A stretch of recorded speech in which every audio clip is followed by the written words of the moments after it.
दोस्तों, आप सबका स्वागत है हमारे इस आध्यात्मिक यूट्यूब चैनल में। दोस्तों, इस कहानी का शीर्षक है परमात्मा की सत्य घटना। एक समय की बात है, एक सेठ जी थे जो कि बहुत ही कंजूस थे। वो किसी को भी कुछ भी देने के लिए तैयार नहीं होते थे। एक भी पैसा उनका दान में या किसी के काम में नहीं आता था। एक दिन उन्होंने अपने बेटे को दुकान पर बैठाकर कहा, बिना पैसा लिए किसी को कुछ भी मत देना। मुझे कुछ ज़रूरी काम आया है, इसके लिए मैं बाहर जा रहा हूँ। मैं बस यूँ गया और यूँ आ गया।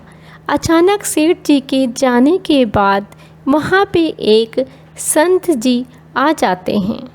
संत जी बेटे के पास आकर कहने लगे, बेटा मुझे नमक दे दो। लड़के ने संत को डब्बा खोलकर एक चम्मच नमक दे दिया। फिर सेठ जी आए तो देखा कि एक डिब्बा खुला पड़ा हुआ है। सेठ जी ने अपने बेटे से पूछा कि आज तुमने क्या बेचा? तभी उनके बेटे ने कहा कि तालाब के पास एक संत रहते हैं, उनको एक चम्मच नमक दिया था। डिब्बा देखकर सेठ का माथा ठनक गया। अरे मूर्ख, इसमें तो जहरीला पदार्थ था।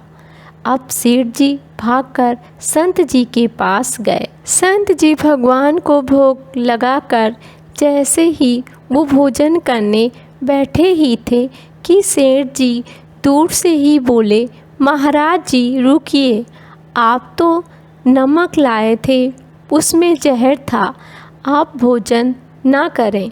संत जी बोले, भाई हम तो प्रसाद लेंगे क्योंकि हम भोग लगा चुके हैं। भोग लगा हुआ भोजन हम खाली छोड़ नहीं सकते क्योंकि हमारे प्रभु ने भोग लगा दिया है, तो हम भी भोजन को करेंगे ज़रूर। सेठ जी के होश उड़ गए, वो वहीं बैठ गए। रात बीत गई, सेठ जी वहीं सो गए कि कहीं संत जी की तबीयत बिगड़ गई तो कम से कम कोई वैद्य को हम दिखा सकेंगे। इसलिए सोचे कि हम यहीं बैठ जाते हैं और इससे संत की जान भी बच जाएगी और बदनामी से भी हम बच जाएंगे। सोचते सोचते सेठ जी को वहीं नींद आ गई। अब प्रातःकाल हुआ, संत जी की जागृत हुई। संत जी को देखकर सेठ जी हैरान हो गए कि इतना भयानक जहर भी संत जी के शरीर पर कोई असर ना कर सका। वह प्रसन्न हो गया। संत जी को देखकर कहने लगा, बाबा जी आप धन्य हैं, भगवान ने आपकी जान बचाई है। ऐसा विचार कर वह अपने घर आ गया। सेठ जी का एक नियम बना हुआ था, वो एक मंदिर में भगवान जी के दर्शन करने जाते थे। उस रोज़ वो एक मंदिर में गए। अब जैसे ही मंदिर में पहुँचे, मंदिर के कपाट खुले हुए, वह अंदर दर्शन करने गए।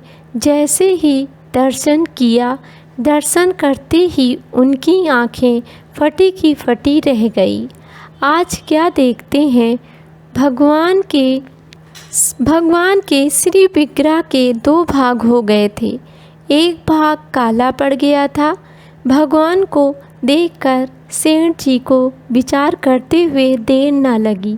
ये अवश्य भगवान ने अपने भक्त का जहर हटाने के लिए स्वयं के ऊपर जहर ले लिया है।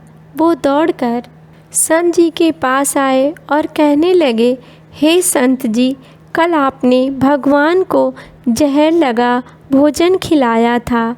देखो, भगवान ने आपकी जान तो बचा दी, पर अपने श्री विग्रह पर उस जहर को स्थापित कर दिया है।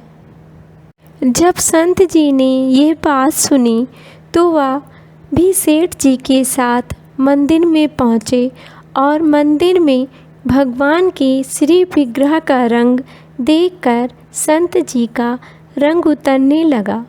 वो आँखों में आंसू गिराते हुए कहने लगे, ये क्या किया मेरे नाथ। मेरे शरीर पर जो जहर असर करने वाला था, उस जहर को आपने अपने ऊपर ले लिया है। कहते हैं इस बात का सेठ जी के जीवन पर ऐसा असर हुआ। उसी समय सेठ जी अपने घर आए और अपने बेटे को सारा कामकाज सौंपकर, धनों का त्याग कर, वस्त्रों का त्याग कर, गंगा नदी के समीप आकर भगवान का भजन सिमरन करने लगे। भजन सिमरन का ऐसा प्रताप हुआ, कहते हैं कि कार्तिक पक्ष की एकादशी के दिन सेठ जी ने भगवान का सुमिरन करते करते शरीर को त्याग दिया। लोगों के समक्ष सेठ जी की आत्मा परमात्मा में विलीन हो गई। तो दोस्तों, इस कहानी से हमें ये निष्कर्ष निकलता है कि भगवान अपने भक्त की रक्षा करने के लिए स्वयं अपने ऊपर दुख उठा लेते हैं, पर भक्त को आँच भी नहीं आने देते।